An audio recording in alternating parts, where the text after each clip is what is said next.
የዓለም ፖለቲካ ከጥንት ጀምሮ የምትችለውን ምታ በሚል መርህ ነበር የሚጓዘው። ጠንካራው ደካማውን እየደቆሰ፣ ጠንካራው የራሱን ክብር እያስጠበቀ፣ ደካማው ደግሞ ጠንካራው ጋር እየተሸጎጠ አድርግ የሚለውን እያደረገ የመሄድ ሂደት ነበረ። በጣም ለረጅም ጊዜ እግር ኳስ ፖለቲካ አይደለም የሚለውን መርህ ተቀብለን ስንኖር ቆይተናል። ከቅርብ ጊዜያት ወዲህ ግን ብዙ ተቋሞች፣ ብዙ አመራሮች፣ ብዙ የዓለማችን ሀገራት ጭንብላቸውን ገልጠው ማን ምን እንደሆነ እያሳዩን ይገኛሉ። ከነዛ ውስጥ አንዱና የአሁኑ ተረኛ ፊፋ ሆኗል። ፊፋ ጭንብሉን ገልጧል።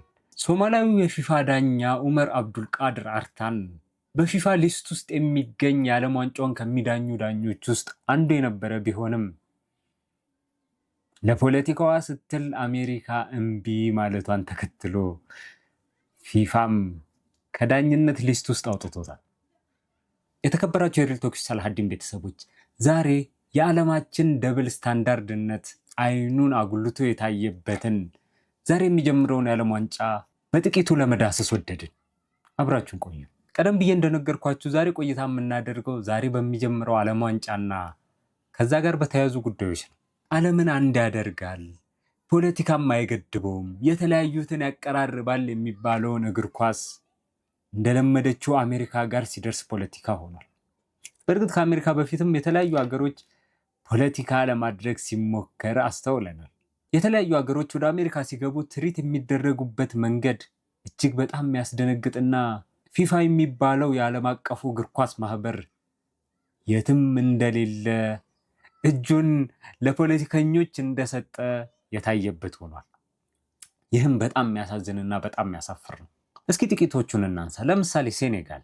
የሴኔጋል ብሔራዊ ቡድን ለዓለም ዋንጫው ልክ ሲደርስ የተፈተሸበት መንገድ እጅግ በጣም የሚያስደነግጥና የሚያሳፍር ነበር። ጫማቸውን እያስወለቁ ረጅም ሰዓታትን በፍተሻ እንዲያልፉ በማድረግ ከባድ መንገላታት ነው የደረሰው። የአንድ ብሔራዊ ቡድን ተጫዋቾችን በዚህ መልኩ ክብራቸውን መንካት፣ ለዛውም ተከብረው እንዲወዳደሩ የሚገባቸው ውድድር ላይ ክብራቸውን እየነኩ ማስገባት ምን የሚሉት ነገር ነው? ኡዝቤኪስታን። የኡዝቤኪስታን ብሔራዊ ቡድን ደግሞ በአንጻሩ ጫማ ማስወለቅ ምናምን ብቻ ሳይሆን ቦምብ በሚያነፈንፉ ውሾችን ተጫዋቾች ሲፈተሹ ነበር የታዘብነው። በሚያስገርም ሁኔታ ፊፋ ምንም ጉዳዩ አይደለም፣ ምንምም አላለም። የተጫዋቾች ጉዳይ ብቻ ሳይበቃ የኢራቅ ብሔራዊ ቡድን፣ የኢራን ብሔራዊ ቡድን ተጫዋቾች የተንገላቷቸው ብዙ ነገር ያሳለፉት እሱን እንኳን ትተነው ለኢራናውያን ደጋፊዎች ይሰጥ የነበረውንም ኮታ አሜሪካ ስላልፈለገች ብቻ ፊፋ ሪቮክ አድርጎታል። ታዲያ አሁንም እግር ኳስ ፖለቲካ አይደለም ማለት እንችላለን?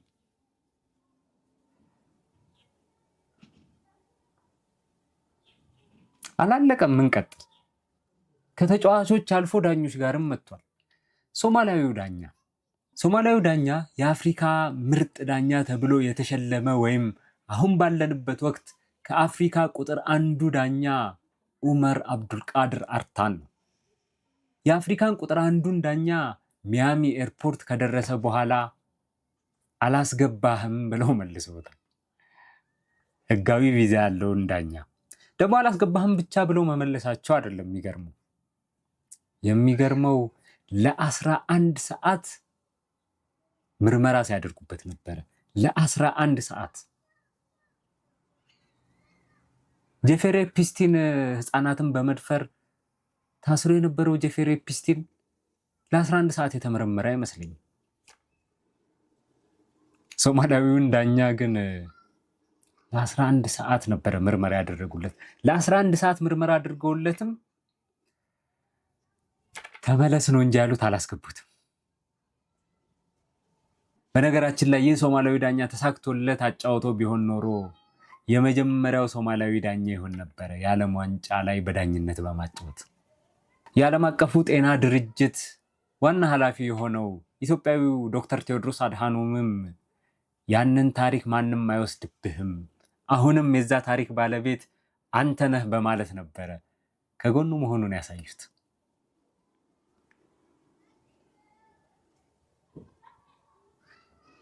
እውነትም አሁንም ታሪኩ ማንም የሚወስድበት ባለ ታሪኩም እሱ ነው።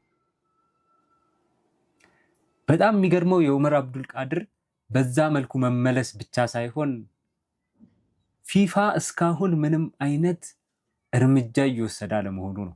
የዓለም ዋንጫው ዛሬ ይጀመራል። ምንም አይነት እርምጃ እየወሰደ አይደለም። ምንም አይነት እርምጃ ካለመውሰዱም በተጨማሪ የፊፋው ፕሬዝዳንት ኢንፋንቲኖ የዓለም ንጉሶች እኛ አይደለንም፣ ሁሉም ነገር እኛ ባልነው አይሆንም አይነት ነገር ሀሳብ ሰጠ። እሱም ማለቱ ብቻ ደግሞ ሳይሆን አንዳንድ ነገሮች በጩኸት ብቻ የሚሆኑ ነገሮች አይደሉም። ፈታ ብንል በቃ ቺል ብናደርግና ሪላክስ ብናደርግ የተሻለ ነው ይላል። አንዳንድ አዋቂ ሲደነዝ እኮ እንዴት እንደሚሆን አላውቅም። አንድ የፊፋ ፕሬዝዳንት አሁን ይኸውላችሁ ልብ በሉ፣ አሰልጣኞች፣ ተጫዋቾች ዳኛ ይሄንን ለምን ተሳሳተ ብለው ዳኛም ቢወቅሱ በሚቀጡበት የእግር ኳስ ሲስተም ውስጥ ባለንበት እሱ በመረጠው ሀገር ፊፋ ሰሌክት ባደረገው ሀገር በፈቀደለት ሀገር ዳኛ እሱ የመረጠው ዳኛ ፊፋ በመረጠው ሀገር ራሱ የመረጠው ዳኛ አትገባም ተብሎ ሲከለከል አይቺል እናድርግ ሪላክስ እናድርግ እንዴት አንድ የፊፋ ፕሬዝዳንት ይላል?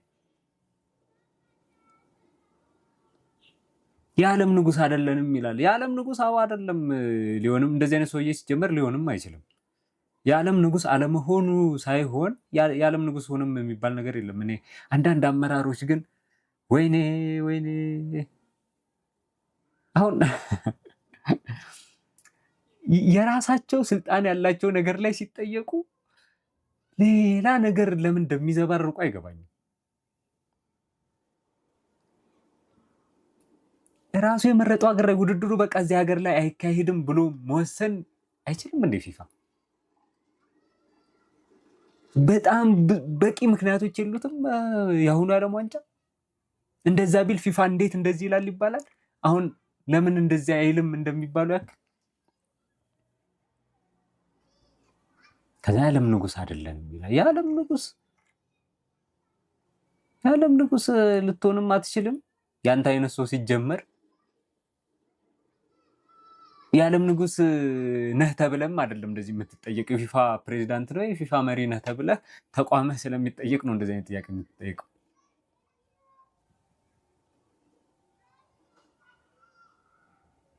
በዳኛው በዑመር አብዱል ቃድር ጉዳይ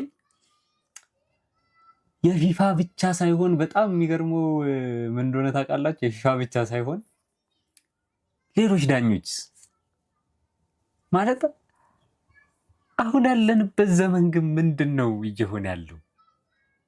የሆነ አካል ለሆነ አካል አጋርነቱን ማሳየት ምናምን በቃ እየጠፋ ነው ማለት ነው። በዚህ ያክል ሌሎች ዳኞች እሱ ካላጫወት አናጫወትም አይው ከዳኛቸው ጎን አይቆሙም፣ ከሙያ አጋራቸው ጎን አይቆሙም።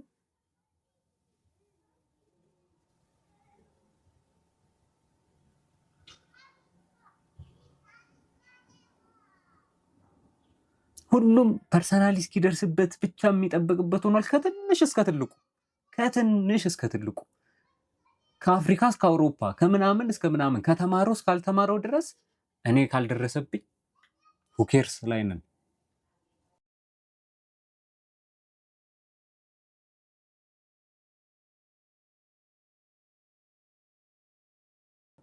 ሌላ በጣም የሚያስገርም ነገር ልንገራችሁ። አሁን ይሄ በፎቶ የምታዩት የሃይቲ ብሔራዊ ቡድን ማሊያቸው ላይ ያሰሩት አርማ ነው። ማሊያቸው ላይ ያሰሩት አርማ ላይ ፖለቲካል ሚሴጅ አለ ብሎ ፊፋ ማሊያቸውን ካልቀየራችሁ ብሏቸው።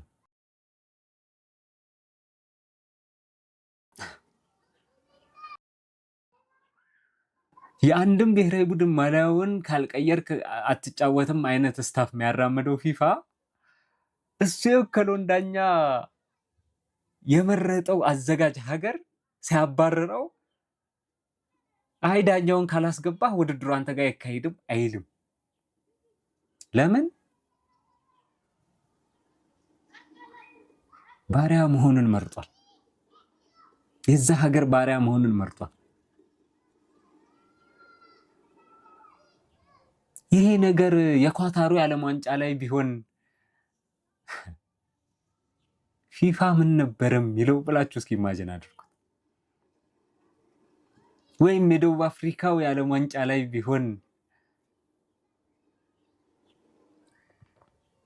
የዓለም ንጉስ አይደለንም ይላል የፊፋው ፕሬዝዳንት ወጥቶ። የሚችሉት ላይማ ሁሉም ንጉስ ናቸው። ሃይቲን ስለሚችሏት ንጉስ ናቸው። በነገራችን ላይ በትራምፕ ትዕዛዝ የአሜሪካ ብሔራዊ ቡድን ማሊያው ላይ የሆነ ፖለቲካል ሜሴጅ ቢያደርግ የዓለም ንጉስ አይደለንም ከማለት ወደኋላ ይላል ብዬ አላስብም ኢንፋንቲኖ።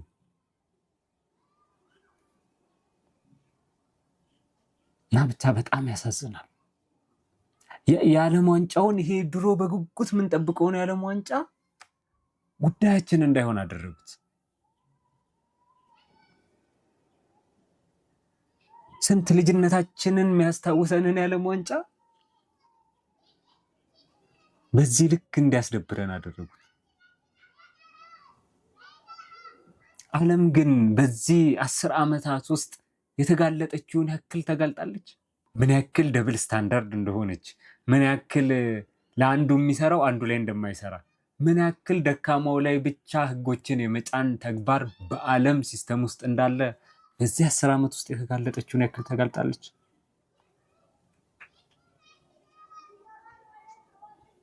የምትችለውን ምታ ነው የዓለም ፖለቲካ። አሁን ላይ እግር ኳሱም የምትችለውን ምታ ሆኗል። የምትችለውን ምታ፣ የማትችለውንስ የዓለም ንጉስ አይደለሁም ብለህ በስራ ኃላፊነት የምትወጣውን ነገር ራሱ ተው። ያንተ አይነት ሰውማ የዓለም ንጉስ ለመሆን አይደለም የፊፋ ፕሬዝዳንት ለመሆን ራሱ በቂ አይደለም። ፈታ ብንል ነው የሚሻለን። ቺል ብናደርግ፣ ሪላክስ ብናደርግ። ሆሆ እሺ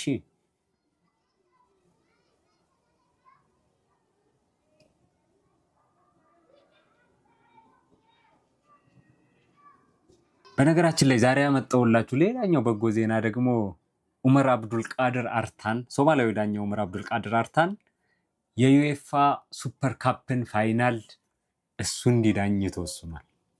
በአሜሪካ ፖለቲካ ብዙ ሲመኘው የነበረውን ስኬት አገኘሁት ሲል የተገፋው ሶማሊያዊ ዳኛው ዑመር አብዱልቃድር አርታን በአውሮፓዊ ሱፐር ካፕ ፍጻሜ የምናየው ይሆናል።